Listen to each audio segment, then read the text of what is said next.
아무리 미워도 그래도 얘기 듣고 박수 한번 쳐주는 것이 대화와 타협의 기본인데 의사당에 들어오지도 않아서 여당 의원만 놓고 반쪽짜리 제가 예산안 기조연설을 했고요. 현대사에서 볼 수 없는 이런 줄타내기라고 하는 것은 이거는 대단히 악의적인 거고 이 정권을 파괴시키는 것이 우리의 목표라고 하는 것을 명확히 보여주는 겁니다. 국회 예산안 연설 왔을 때 야당에서 뭐 그것에 대해서 환대하지 않았다는 취지로 얘기를 하고 있는데 그럼 그렇게 환대하지 않으면 총 들고 국회에 쳐들어와서 비상계엄 해도 됩니까?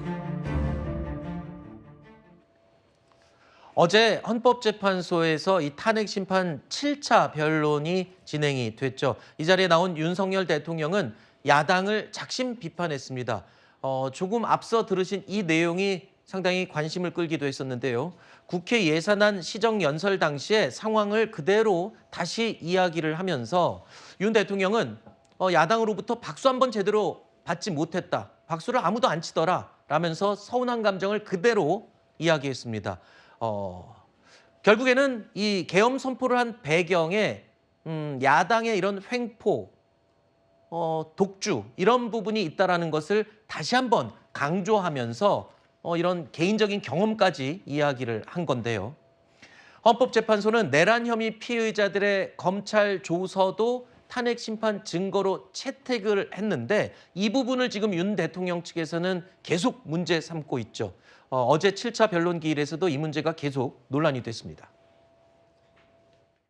진술 과정에 변호인이 입회하고 그 변호인이 진술 과정에 아무런 문제가 없다고 확인한 조서로서 절차적 적법성이 담보되므로 증거로 채택합니다. 여러 기관들이 그냥 달려들어서 중구난방으로 조사를 하고 또 국회에서 한 청문 기록까지 막 혼재돼 있습니다. 그래서 이 조서들끼리도 서로 막 상충되는 것들이 많고 만연히 그냥 증거로 채택해서 사실 인정에 반영한다는 것은 서로도 맞지 않고 하기 때문에 그런 점을 잘 좀 살펴주십사 부탁드리겠습니다.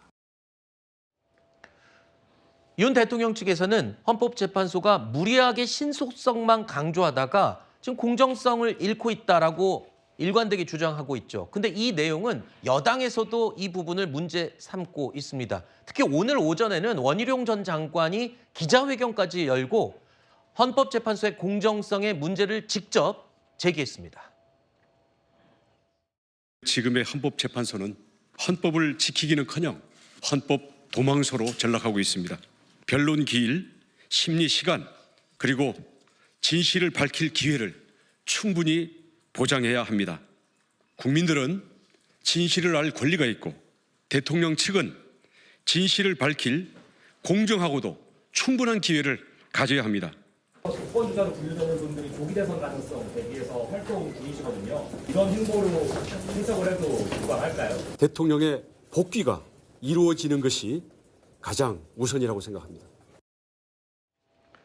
자, 윤 대통령 측은 그리고 또 여당 측은 수사기관별로 조서 내용이 모두 중구난방이다. 배치되는 부분도 너무 많고 진실이 확인되지 않은 부분이 너무 많다. 그렇기 때문에 증거로 채택될 수 없다. 그러니까 증거 능력에 의문이 제기되고 있다는 점을 주장하고 있습니다. 그런데 지금 일정대로라면 당장 내일 8차 변론 기일이 마지막이 될 것 같아요. 왜냐하면 증인 추가 신청도 법원이 헌재가 기각을 했기 때문에 지금 빠르면 다음 주 중에 결론이 나고 3월 중순이면은 모든 탄핵 심판의 결론 날 것으로 예상되고 있어요. 그래서 이 막바지기 때문에 어떤 결정적인 문제 제기를 강하게 하는 게 아니냐 이런 생각이 듭니다.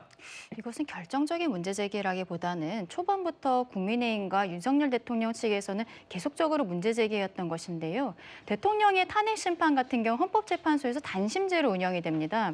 형사소송 같은 경우에 지금 내란죄는 1, 2 대법원까지 3심제로 운영이 되는데 그렇다면 더욱 충분히 심리를 해야 되는 것이 아닌가라는 생각이 드는 것이죠.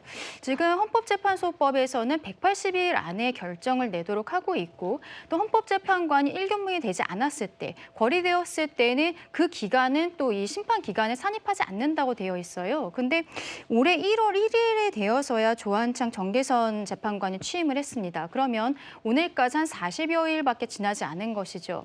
지난 10년 동안에 헌법재판소에서는 이런 탄핵 심리가 6건이 진행이 되었었는데 평균 한 202일 정도가 걸렸습니다. 그런데 대통령에 대해서는 현직 대통령인데 40일 정도가 지났는데 지금 좀 섣부르게 마무리하려는 것이 아니냐라는 것이죠. 대통령에 대해서 충분히 방어권이 보장되었느냐. 대통령은 34명의 증인을 신청을 했는데 헌재에서는 단 8명만을 채택을 했습니다. 그리고 어제 한덕수 국무총리에 대해서도 증인 신청을 했지만 기각되었죠. 지금 국무회의의 절차적 정당성에 대해서 헌재가 보고 있는데 국무총리에 대한 증인 신청을 기각한다는 것은 굉장히 의아한 부분이고 그리고 또 지금 계엄군이 국회뿐만이 아니라 선관위에 들어간 것도 문제가 되지 않습니까? 네. 선관위에 대해서는 어저께 또 증인으로 나온 국정원 3차장 같은 경우에도 2023년에 조사를 해보니까 그때 통합선거인 명부 같은 것이 탈취될 수 있었다라는 증언을 했어요. 그러면은 선관위 서버에 대해서 저는 한 번쯤 검증을 해야 된다고 생각하는데 네. 이런 것들도 헌재에서 해주지 않는 것이죠. 네. 게다가 지금 형사소송에서는 그 검찰에서의 피의자 신문 조서를 그 본인이 부인했을 때는 재판에서 쓸 수가 없는데 그것도 쓰겠다라고 하고 있는 것입니다. 네. 지금 이렇게 현직 대통령에 대한 탄핵 심판이 속도전으로 가고 있는 것에 대해서 우려를 네. 금할 수가 없습니다. 이게요. 지금 헌법재판소는 지금 현재 8인 체제인 것도 추후에 논란이 될 것을 우려해서 9인 체제로 가는 게 맞다는 판결을 좀 할 것 같은 그런 얘기를 전해 들었거든요. 저도. 그렇다면 이러한 중요한 그러니까 탄핵이 결정되는 데 있어서의 중요한 증거 같은 것은 논란이 되거나 이렇게 이의제기를 하면 추후에 이것도 또 논란이 되지 않을까요? 저는 충분히 다 받아주고 있는 거라고 생각을 합니다. 아, 그래요? 왜냐면은 지금 기간 문제를 지적하셨는데 다른 국무위원하고 비교를 하면 안 되고요. 대통령의 탄핵 심판으로 봐야죠.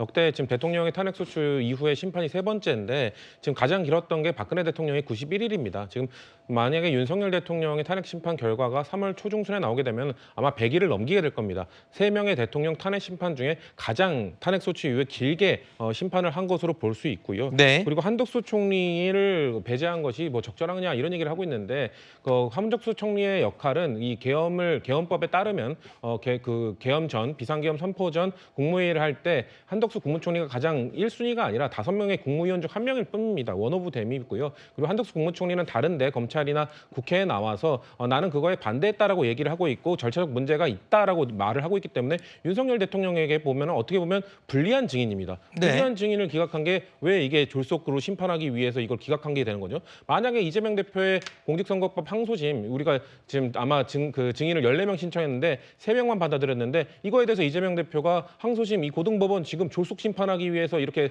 증인들을 다 기각했다고 우리가 주장하고 있나요? 그럼 네네. 법원의 신뢰도를 실추시키고 있나요? 이건 아니라고 생각을 하고요. 그리고 아까 그 제3차장 얘기하셨는데 그 국정원 제3차장 역시 침투한 적은 없었다라고 얘기를 했고요. 그리고 네. 어제 출석했던 김용빈 선관위 사무총장 역시 선거 과정 사실 김용빈 사무총장이 윤석열 대통령과 법대 동기에 아주 절친이라서 이거 괜찮겠냐라는 지적을 받았었는데 선관위 운영에는 전혀 문제 없었다라고 증언을 했습니다. 더 이상 저는 증인을 추가적으로 볼 게 없다고 보지만 한두 번 정도만 더 하면 충분하지 않을까라고 개인적으로 생각합니다. 알겠습니다.